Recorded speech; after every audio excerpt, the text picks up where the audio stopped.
Halo semuanya, perkenalkan nama saya Johanna Tania Olga. Nomor induk mahasiswa saya C0213. Saya dari semester 3, kelas D3 Akuntansi. Dosen pengampu saya Bapak Wirmi Eka Saputra. Di sini saya akan menjelaskan tentang sistem keuangan syariah.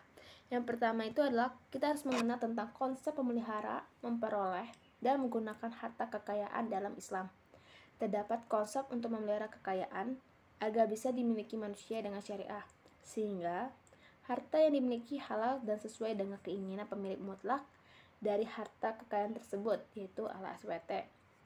Manusia memerlukan harta kekayaan sebagai alat untuk memenuhi kehidupan hidup sehari-hari, termasuk memenuhi sebagai perintah Allah seperti infak, zakat, dan menunaikan haji, perang, dan sebagainya. Ketentuan syariah yang berkaitan dengan penggunaan harta, yang pertama adalah tidak boros, yang kedua adalah tidak kikir, kedua adalah memberikan infak dan syahadah, yang ketiga adalah membayar zakat sesuai ketentuannya, yang keempat adalah memberikan pinjaman tanpa bunga, yang kelima adalah meringankan kesulitan orang berhutang. Di dalam sistem keuangan, kita harus juga mengenal bagaimana akad, kontrak, dan transaksinya.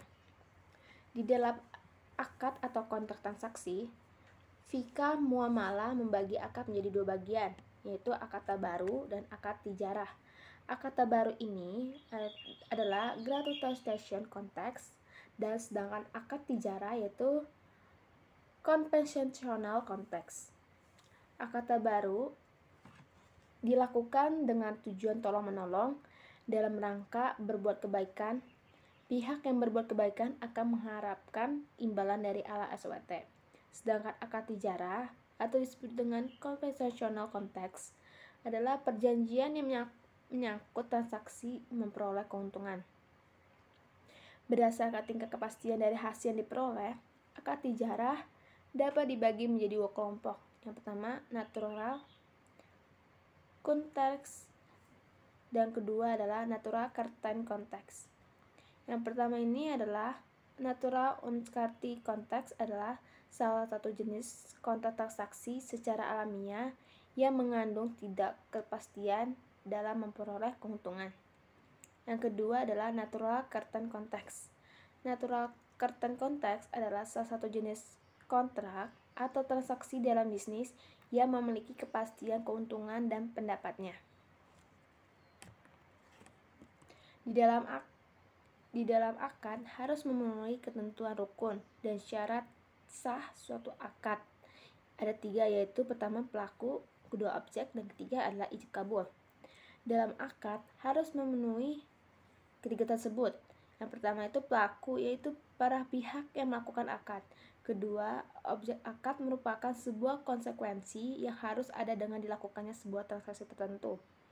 Yang ketiga adalah ijab kabul. Ijab kabul merupakan kesepakatan dari para pelaku dan menunjukkan mereka saling ridha. Transaksi yang dilarang dalam agama Islam. Yang pertama adalah semua aktivitas bisnis terkait dengan barang dan jasa diharapkan al-SWT. Kedua, riba. Ketiga, penipuan.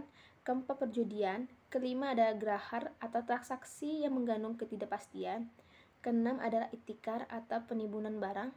Ketujuh adalah monopoli. Yang kedelapan adalah bayaran atau rekayasa permintaan. Kesembilan adalah suap. Yang kesepuluh adalah penjual bersyarat. Yang ke-11 adalah pembelian kembali oleh penjual dari pihak pembeli. Yang ke-12 adalah jual beli dengan cara talaki al-ruban. Di dalam jenis riba berasal dari bahasa Arab yang berarti tambahan, berkembang, meningkat, dan membesarkan. Imam Syaraki mendefinisikan sebagai tambahan yang disyaratkan dalam transaksi bisnis tanpa adanya pandangan yang dibenarkan syariah atas penambahan tersebut. Secara garis besar, riba dikelompokkan menjadi dua, masing-masing riba utang dan riba jual beli.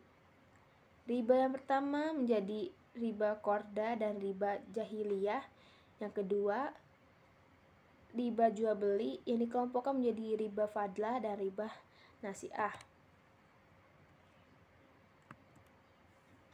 Di dalam kata lain, riba adalah penetapan bunga atau melebihkan jual pinjaman saat pengembalian berdasarkan persentase tertentu dari jumlah pinjaman pokok yang dibebankan sebagai peminjam. Ada beberapa pendapat dalam menjelaskan riba.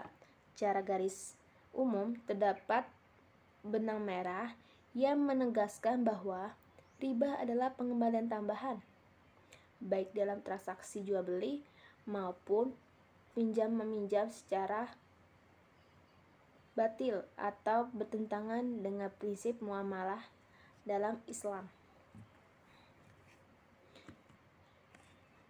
Di dalam sistemnya, kita harus mengenal sistemnya.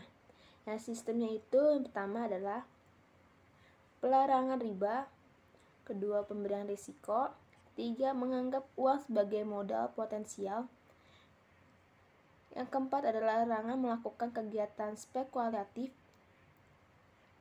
yang kelima adalah kesucian kontrak,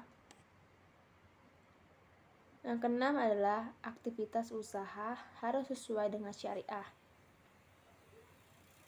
Instrumen dalam keuangan Islam yaitu ada akad investasi, yaitu akad ini dikelompokkan menjadi muabarah, musyawarah, dan sukuk atau saham syariah. Produknya harus sesuai dengan syariah. Yang kedua adalah akad jual beli atau sewa. Di dalam kelompok ini, muabarah itu suatu kelompok yang dikelompokkan menjadi sewa menyewa. Yang kedua adalah salam, adalah transaksi jual beli di mana barang yang dijualkan atau belum ada. Yang ketiga adalah istiqahna, memiliki sistem yang mirip dengan salam.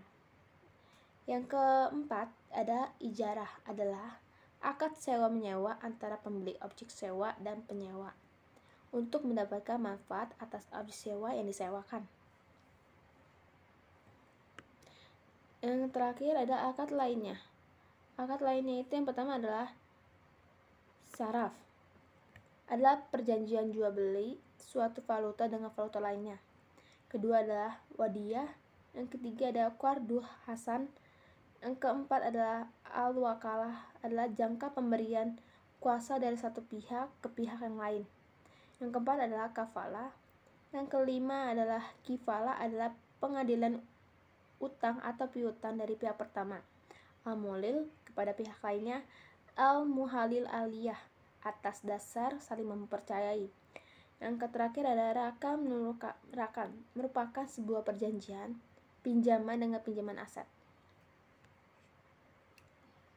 Sekian presentasi saya. Mohon maaf ada kata, terima kasih.